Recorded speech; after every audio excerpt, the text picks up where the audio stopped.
Assalamu alaikum, class 6. Let's start reading this chapter. Nicobobinus. This is the story of the most extraordinary child who ever stuck his tongue out at the Prime Minister.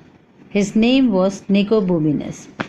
He lived a long time ago in a city called Venice and he could do anything. अच्छा, ये story जो है एक extraordinary बच्चे की है जो हर शरारत कर रहा होता है, हर काम कर सकता है, वो सब कुछ कर सकता है। हत्ता कि एक दफ़ा क्या होता है कि वो प्राइम मिनिस्टर को ज़बान बाहर निकाल कर चिढ़ाता भी है।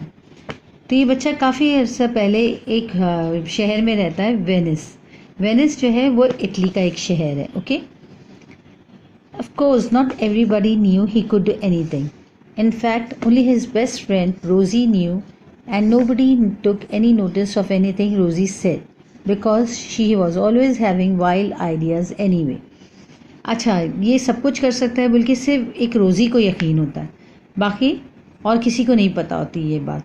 और रोज़ी की बात को कोई भी गौर से नहीं सुनता। उसकी वजह ये होती है कि वो हर दफ़ा कोई ना कोई वाइल्ड आइडिया उसके दिमाग में आ रहा होता है, कोई भी फजूल किस्म का आइडिया उसके दिमाग में होता है, इसलिए लोग उसकी बात पर यकीन भी नहीं करते। One day, for example, Rosie said to Nicobobinus, "Let's pull up every single weed on your doorstep." "Let's not," said Nicobobinus, which is what Rosie thought he would say.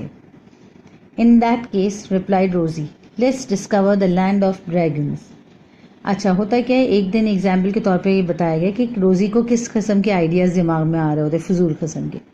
एक दफ़ा वो है ना उसके दरवाजे पर खड़े होकर निकोबोबिनस से कहती है कि तुम्हारे दरवाजे पे जितने भी वीड्स हैं ना, मतलब घास जो उग रही है, वो हम निकाल लेते हैं, एक एक सिंगल वीड हम तुम्हारे दरवाजे के सामने से निकाल देते हैं। तो निकोबोबिनस उससे मना कर देता है। तो रोज़ी जो है उसके दिमाग में होता है कि ये मुझे मना कर देगा, वो पहले से ही सोच के रखा होता है उसने कि मैं इस तरह कहूँगी और ये मना कर देगा। फिर वो दूसरी बात क्या कहती है उसे कि चलो ठीक है, अगर हम ये नहीं करें तो चल के हम ड्रैगन्स के लैंड ढूंढते हैं, ड्रैगन्स को ढूंढते हैं। वो ये कहती है, "Don't be daft," said Nicobobinus. "How can we do that?" "Because you can do anything," said Rosie. So the next morning, just as it was getting light, Rosie threw little pebbles up at Nicobobinus's shutters.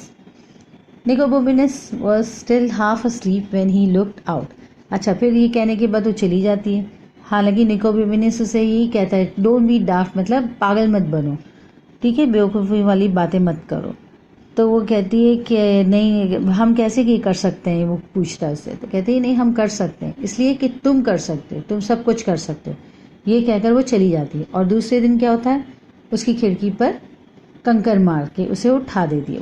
वो आधी नींद में से उठ जाता है। "What's the matter, Rosie?" he asked. "Shh," whispered Rosie. "I've got the buns and the lemonade."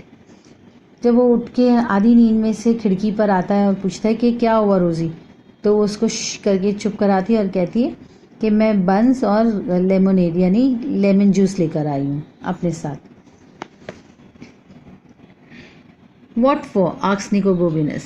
"Supplies for the road," whispered Rosie. "Where are we going?" asked Nicobobinus. "We are going to find the land of dragons," whispered Rosie. "Don't you remember?" "Oh, I thought you might have forgotten about that," said Nicobobinus. "No fear," said Rosie. "It's one of the best ideas I've ever had." "What about the weeding?" said Nicobobinus. "Come on," said Rosie. तो होता क्या है कि फिर जब वो कहता है कि बंस और लेमोनेड आप क्यों लाई हो, तो वो कहती है कि ये रास्ते में खाने के लिए। तो ये पूछता है हम कहाँ जा रहे हैं, तो कहती है तुम्हें याद नहीं है, मैंने कहा था कि हम ड्रैगन्स ढूंढने जा रहे हैं, ड्रैगन्स की ज़मीन ढूंढने जा रहे हैं। तो कहता है कि ओ, मैं तो समझा कि तुम भूल गई होंगी। तो नो फियर, वो कहती है कोई नहीं, मैं कैसे भूल सकती, ये तो सबसे बेस्ट आइडिया है जो मेरे दिमाग में आया। तो निकोबोबिनस उसका जहन बटाने के लिए कहता है, हाउ अबाउट वीडिंग, यानी कि क्या ख्याल है हम घास निकालते हैं। तो कहती नहीं, कम ऑन, कहती चलो। So they set off through the early morning town. When they got to the end of the narrow street where they lived, they met a night watchman who said, Where are you two going at this hour? We are going to look for the land of dragons, said Nicobovinus. You can't do that at this time of the morning, said the night watchman. But before he could grab them, Rosie and Nicobovinus were sprinting away as fast as they could. अच्छा, जब ये निकलते हैं और अपने street के मतलब अपनी गली के कोने पर पहुंचते हैं तो वहाँ पर नाइट वॉचमैन खड़ा होता है. वो उनसे पूछता है कि इस वक्त तुम लोग कहाँ जा रहे हो इतनी सुबह सुबह. तो निकोबोविनस कहता है हम ड्रैगन्स ढूंढने जा रहे हैं, ड्रैगन्स की ज़मीन ढूंढने जा रहे हैं. तो वो कहते हैं ये तो इस वक्त तुम नहीं कर सकते इतनी सुबह सुबह.